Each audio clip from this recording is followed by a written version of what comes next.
Ayurveda Vidyapith, New Delhi, in the year 2022. She is a coordinator for preparation of blueprint and question paper bank for BMS first year. Madam has given talk on Ahara ಮತ್ತು ಆರೋಗ್ಯ on International Yoga Day, Vijayapur, and ಅಡುಗೆ ಮನೆಯಲ್ಲಿ ಆರೋಗ್ಯ in teachers training program at Vijayapur. She had undertaken 2 research grants and completed 1 research grant under Government of Karnataka.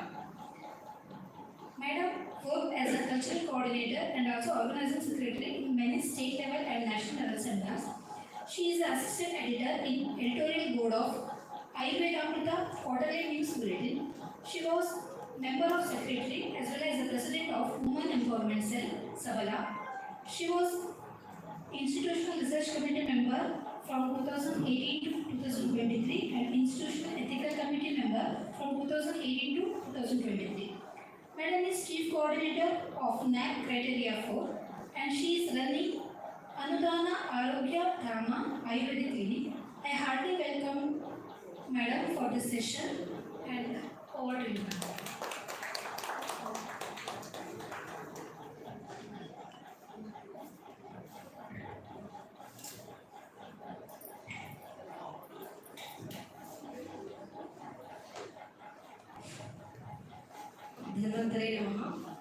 A very cool good afternoon to one and all. Respected all PG guides present here. I know that you all are the stalwart in your specialization and treasure of knowledge, particularly Ayurveda, Unani, Siddha. So once again, a very warm good afternoon to one and all. First of all, I take this opportunity to thank respected Honorable President B.S. Prasad Sir, President Ayurveda NCISM, and all the presidents of NCISM of different faculty and all the members of NCISM for giving me an opportunity to be a part in this workshop. And I'm very much thankful to respected Principal Nalwad Belvadi Sir, Santosh Belvadi Sir, and Coordinator Asmin Madam and all the organizing committee member for giving me an opportunity to share my views in front of you all people.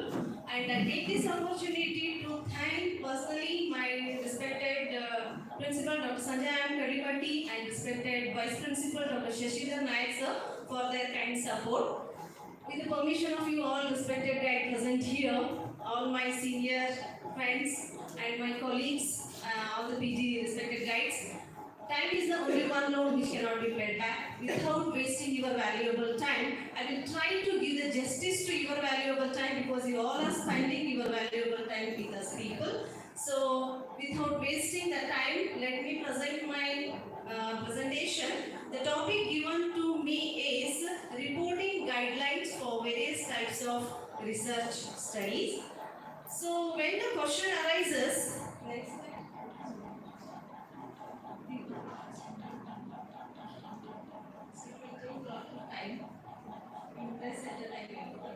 Otherwise it will consume a lot of time. Okay. So before going to start my presentation, I want to clarify that whatever the topic allotted are, when we go through the explanation, they contain elaborate explanation. But even though I will try my level best to complete the procedure within a given stipulated time. So the main thing, the heading is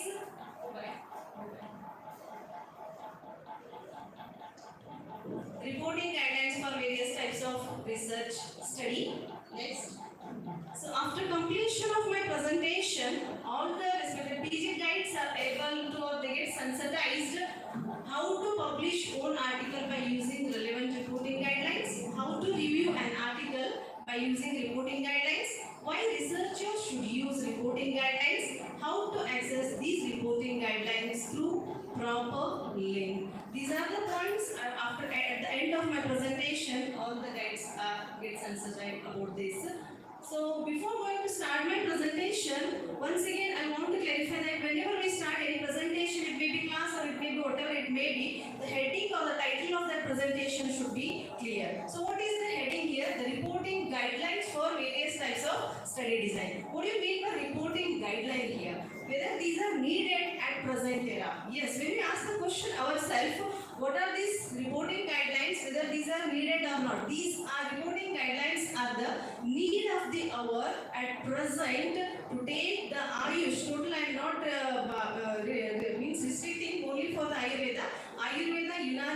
to take these all faculty in the global level, we need these all reporting guidelines for the purpose of publication. Why? Because whenever any researcher start his research work, the main aim of research work is it is not only related to any person and it is not related to any individual. The aim of research is always it should be benefited to the community. So whenever we start any research work, whatever the end product or the outcome is there, it should reach the community. How it is going to reach the community? The aim of research is only that. So how it is going to reach the community means when we do any research work with genuine work, the research work should start from library. It means it should have a strong base.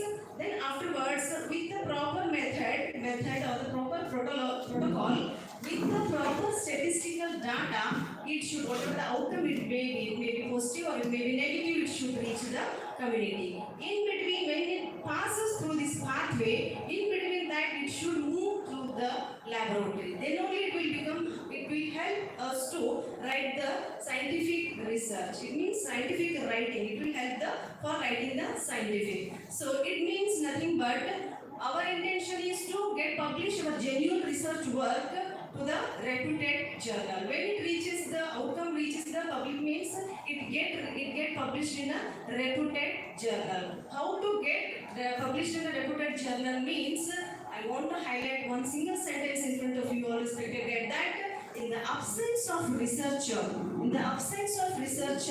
the paper should talk. It means it should give the detailed idea about how the research was conducted, what are the protocol followed, whether it is genuinely conducted or not. For that purpose, to get published in a highly reputed journal, the publication is needed, and to get published in that particular journal, we need to follow all these reporting guidelines. These are the standard reporting guidelines which differ. They differ according to our study design. Next, what is reporting guideline? These are the simple structured tool for writing manuscript, detailed, reliable guidelines, and these are checklist which helps to mitigate the publication bias introduced by the inappropriate or insufficient use of relevant guidelines. As I told, according to our study design, the guidelines varies, they change. But if they are not used properly or incompletely used, once again they lead to the bias, the reporting bias or the publication bias. That's why the complete, how these helps to mitigate the publication bias. Next, it's better to go at a time because it will consume a lot of time. The objectives of this reporting guidelines are avoid errors and omissions, ensure accurate reporting, enable critical appraisal, facilitate peer reviewer, and generate confidence in researcher, clinicians, and the public health professions. These reporting guidelines not only help for the researcher, but when we submit any paper to the particular journal, the peer reviewer, they help for the peer reviewer also. On the basis of these reporting guidelines only, they are going to evaluate, and it consumes less time. That's why we have to follow this all. Next, primarily these intended to aid the clear reporting of study, improve accuracy, completeness and transparency, scientific writing and publication, complete the research work. Unless and until we publish our work, the research work is considered as incomplete, because the main aim of whatever the field it may be, the main aim of research is that result, that outcome should reach the community. So without publication, that research work is considered as incomplete, and it has recommendation of these reporting guidelines it should be understood by researcher, replicated by the researcher, and it should be further included in systematic review. Next. So once again, it helps for the transparency and accuracy. As we know that transparency and accuracy are the vital part of the publication. It means whatever the result it may be, as I told in the beginning, it may be negative or it may be positive. The accuracy, transparency and accuracy, because the direct these whatever the result we are going to publish in the article, they have the direct influence on the health of the community. And we are the frontline warriors in the medical field. And as it is a medical field, the maintenance of the transparency and accuracy is considered as a more important. How it is maintained? By following reporting guidelines, we can maintain the transparency and the accuracy. Usability, reliability and the impact of research finding. High quality reporting is a paramount owing to its direct impact on human health. Once again, publication in these help for publication in reputed journal with high scientific merit. Next. Maintain the purpose of research work. Avoid spending time on endless revision. That's why I told you always when we send any article for the publication, the peer reviewer, the reviewer take the help of all the reporting guidelines and they review it. If it is not going to fulfill their end, they are going to send it back, fulfill this question, answer this question. So when we follow these all standard guidelines, it will help to avoid spending time on endless revision. Maintain the purpose of research.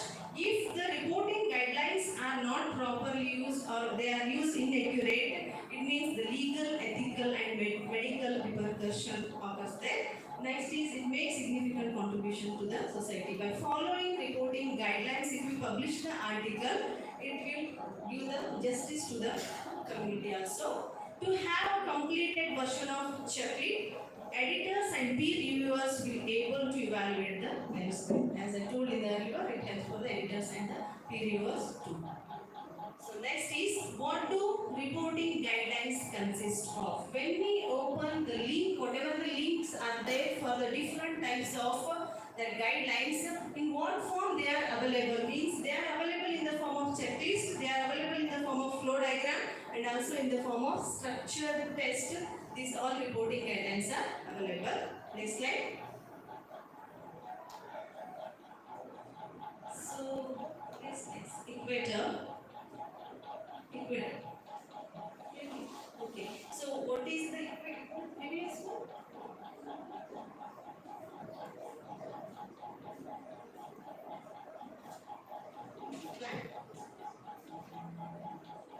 Reporting guidelines according to study design. So equator, what is this equator? Equator it is in the form of, okay, it's there. Equator, it tells it is in the form of a flow diagram. It helps us to, according to a study design, what type of guideline I have to prefer. It's a very beautiful, it is considered as a tree. It is a tree or it is in the form of picture only. It helps the guide or it helps the researcher according to my study design what type of, which is particularly which type of reporting guideline I have to select. Then the equator, what is the equator? Equator, it stands for enhancing the quality and transparency of health research. It is a network and international initiative that aims to improve the quality of research publication. Provide a comprehensive list of reporting guidelines, help to improve reporting in the scientific writing. Next slide. Okay, as I told you, reporting guidelines. There are a number of reporting guidelines are there. I am going to highlight which are related and which are important reporting guidelines according to the different types of study design. So, if the study is randomized, consorts. Study design is used or the reporting guidelines are used for the randomized RCT, what we call randomized control trials. If the study design is randomized control trial, for that consort reporting guidelines are used. That consort stands for Consolidated Standards of Reporting Trial. Next, if the study is observational study, then the stroke extension stroke guidelines are used. They are strengthening the reporting. The stroke stands for strengthening the reporting of observational study in epidemiology. If the study, our study design is systematic or whatever the literary systematic review or narrative review of the meta-analysis, then we have to follow the PRISMA guidelines. The PRISMA stands for Preferred Reporting Items for Systematic Reviews and the Meta-Analysis. Next, if the PRISMA P, if the study protocol is, it means study, it is for the protocol development. Study is the development of the protocol protocol, then the spirit and prisma P are used.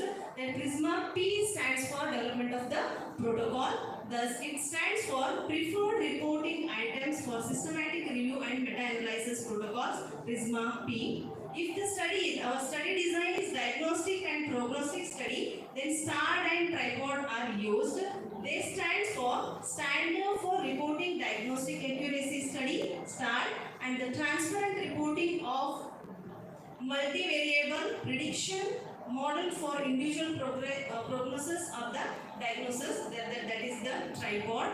The case report, if the study design is case report, then we have to follow the care extension guidelines. CASE stands for, that is care guidelines, consciousness based clinical case reporting guideline development. Next is clinical practice guidelines. Then it is, we have to follow the agree right, appraisal of guidelines, research and evaluation, reporting items for practice guidelines in healthcare. If it is a qualitative research, study design is qualitative research, SRQR and the correct guidelines we have to follow. That they stand for standards for reporting qualitative research, consolidated criteria for reporting qualitative research. And if our study design is animal preclinical study, animal experimental study, we have to follow the ARRIVE guidelines. ARRIVE stands for Animal Research Reporting of In Vivo Experiments.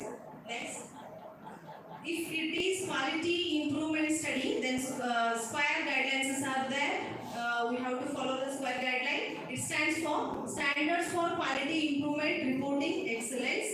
Then last one is Economic Evaluation, GER extension, Consolidated Health Economic Evaluation Reporting Standards. That reporting guidelines we have to use. Next is Equator Network.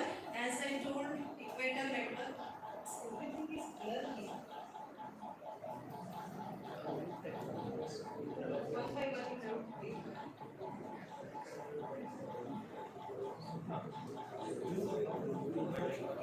it's blurry.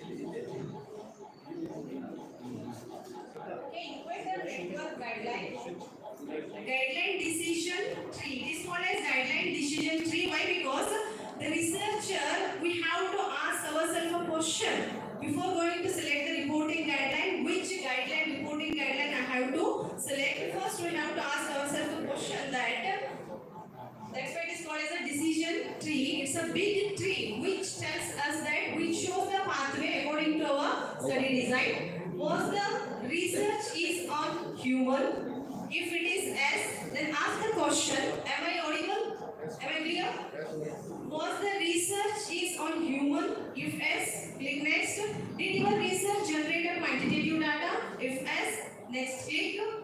Then, did you combine and analyze the results of previous studies? If yes, then further, it will highlight that is it a review of observational, cohort, case control, cross-sectional study? If yes, then we have to follow the MOOS guidelines. In this way, it helps or it shows the pathway to identify. Then comes, was the research on humans? If no, then the ultimate, there is no way. Was your research is on animals? Then if it is yes, then definitely we have to select the ARRIVE guidelines here. Then if it is not at all on human, it is not a human experiment and also animal experimental, then if the answer is no, then none of the most popular checklists are appropriate for your study design. Next, did your research generate quantitative data? No. Then, did you pull the results of previous study? That is the review one. If it is yes, then we have to go for the entry, the reporting guidelines. Then, did you pull the results of previous studies? No. Then we have to ask them, did you describe a clinical case or series of case? then we have to go for the care guidelines. Then answer is if it is no. Did you describe a clinical case or a series of case? If answer is no, then SROR guidelines we have to select. Then come to the back here. Did you combine, analyze the result of previous studies? No. Then was your study a randomized trial comparing two or more health interventions? Then if it is the answer is yes, then we have to go for the consult reporting guidelines. Then was your study a randomized trial comparing two or more health intervention? If the answer is no, then we have to ask the question, did your study explore the relationship between exposure to risk or the protective factors and outcome? If it is answer is yes, then we have to go for the stroke guidelines, which is considered as an observational study. Then if did your study explore the relationship between exposure to risk or the protective factor and the outcome? If the answer is no, then we have to ask once again, did you compare the accuracy of a new alternative diagnostic test against an established one? Then if the answer is yes, then START guidelines we have to follow. Next, if the answer is no for did you compare the accuracy of new or alternative diagnostic test against an established one? If the answer is no, then once again the question is, did the study evaluate the prognostic value of one or more biomarkers? Then we have to go for the remark guidelines. If the answer is no for did the study evaluate the prognostic value of one or more biomarker? Then once again, did the research develop, validate or update general prediction model for diagnosis and prognosis? Then yes, we have to follow that report. If the answer is no for this, none of the most popular checklists are appropriate for your study design. Then here once again, is it a review of observational cohort, case control or the cross-sectional study?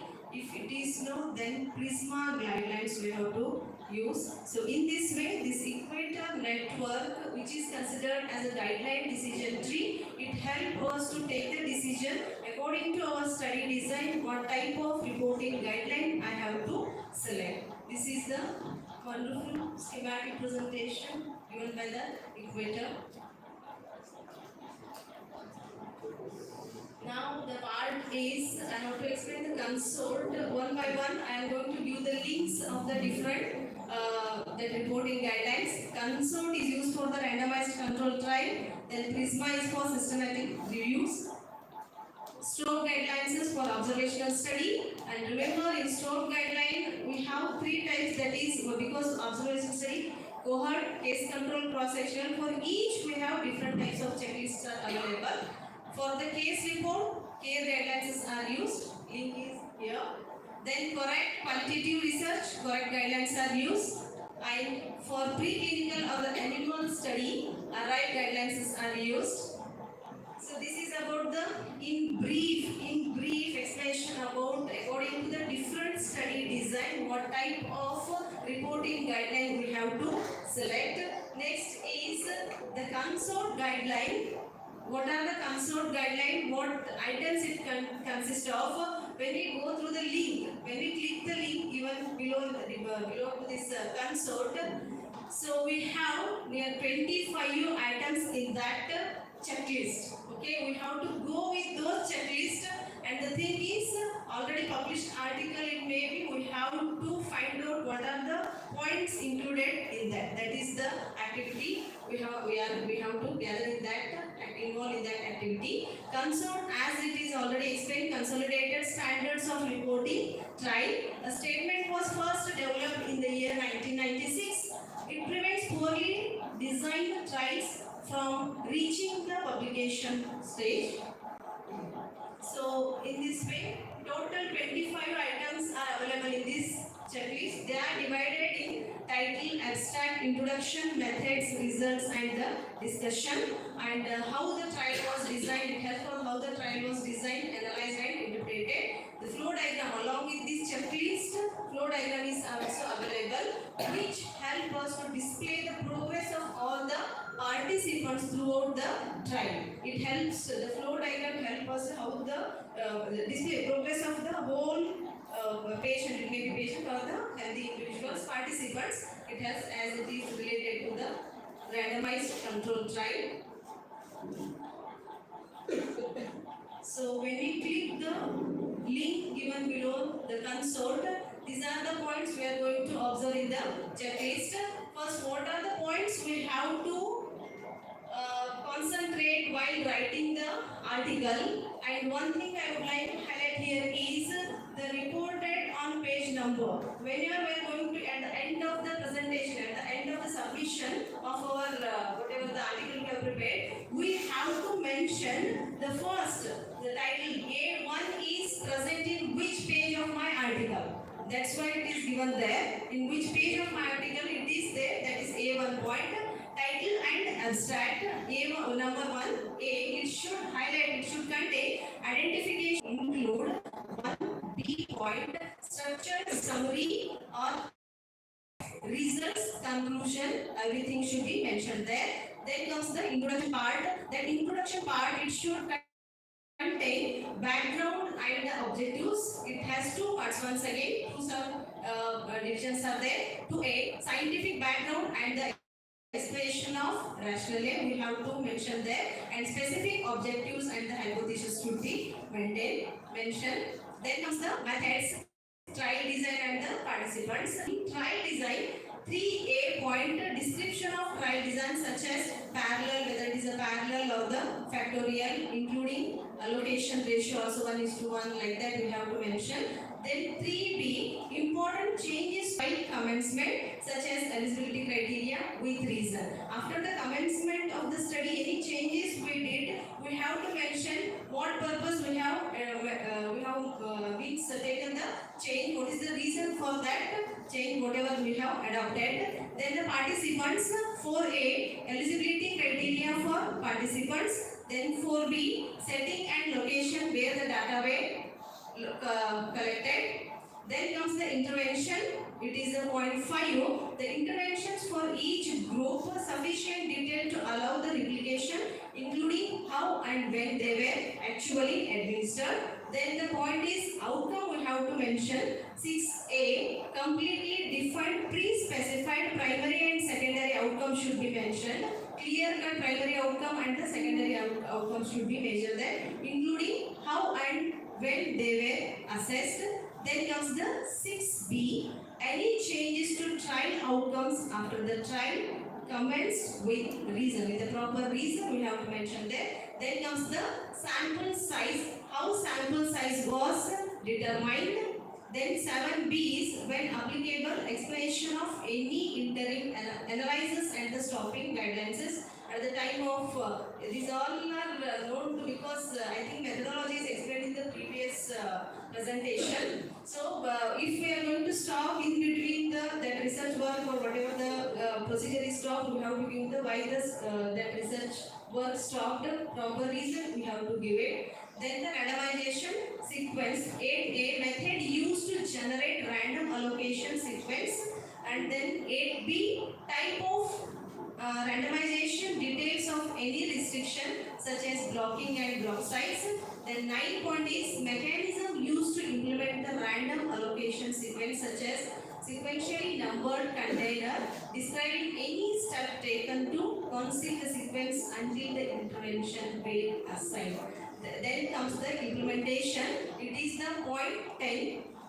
Who generated the random allocation sequence, who enrolled the participants, and who assigned participants to intervention. That clearly we have to mention there. Then comes the blinding. Simply writing this that single blind, double blind, and open label, triple blind, and they won't want that type of explanation. If done, blinding is done, who was blinded after assignment of intervention? For example, whether the participant is blinded here, case provider, those assigning the outcomes, then how they were blinded. In this way, we have to mention clear idea. Only writing single blind study, double blind study is not indicated. Means once again they will give the question who were blinded here. So in this way, clear explanation is mentioned. we have to mention.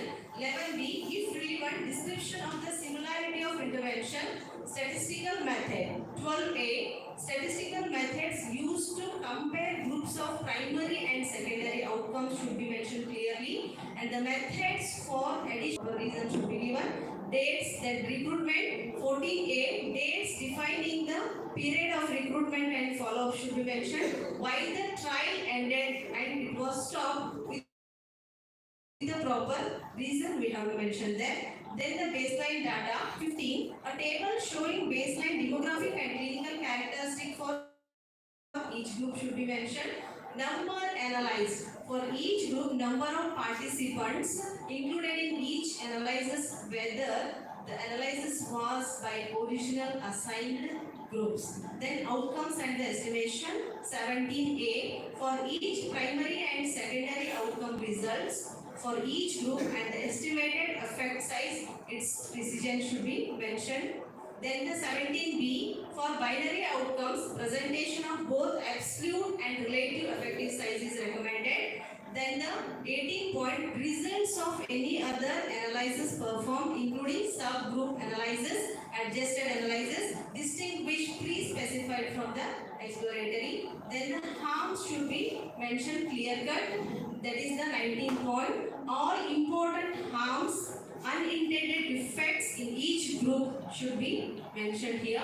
Then comes the decision, the limitation, generalizability and the interpretation should be mentioned very clear cut. The 20th point, trial limitation, addressing source of potential bias, imprecision and if relevant multiplicity of analysis, generalizability, external validity and it should be, trial should be finding, that should be mentioned clearly. Interpretation consists with result, balancing benefits and harms and considering other relevant evidence. Other information, registration, if it is a clinical trial that CTRI registration is mandatory, and the protocol, whether the full trial protocol can be assessed if it is available.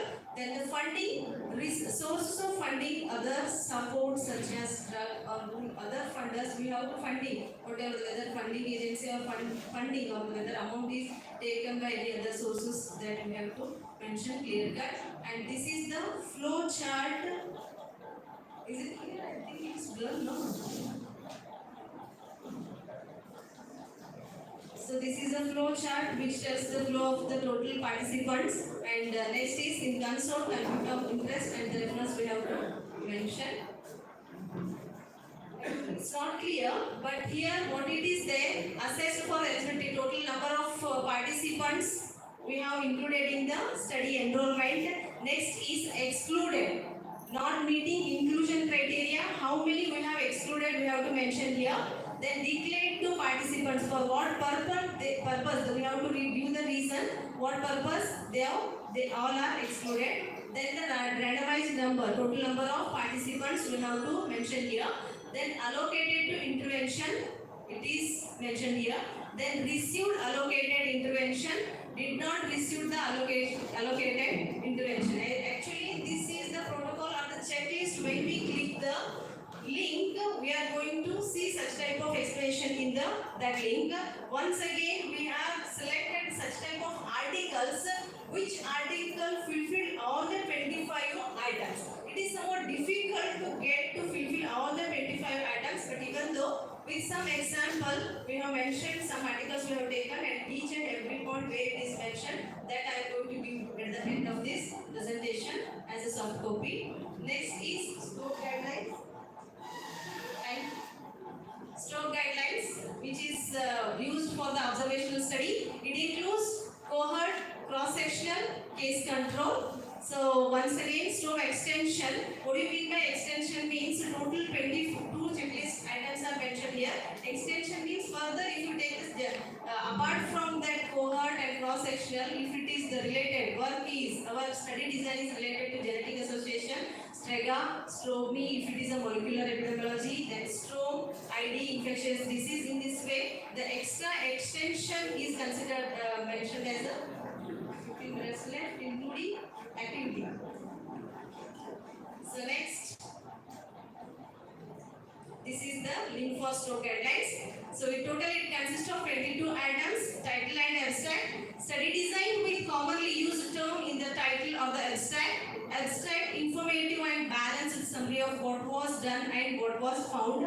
Introduction, background. Explain the scientific background and rationale for the investigation being reported. Objectives. In that objective, state specific objective including any pre-specified hypothesis. Then study design. Present key elements of study design early in the manuscript. Setting. Describe the setting, location and relevant data including periods of recruitment, exposure, follow-up and data collection. Participant. So in cohort study, give the eligibility criteria and sources and methods of selection for participant. Describe method of follow-up. Then case control for this is a common checklist I am explaining here, but different 3 checklists are available for case control, cross-sectional and the core study. So next is variables. Clearly define all outcomes, exposure, predictors, potential, confounders and effect modifier. Give diagnostic criteria if applicable. Data sources and measurements. For each variable of interest, give source of data and details of method assessment. Describe comparability of assessment methods if there is more than one group. Then bias. Describe any effort to address the potential sources of bias.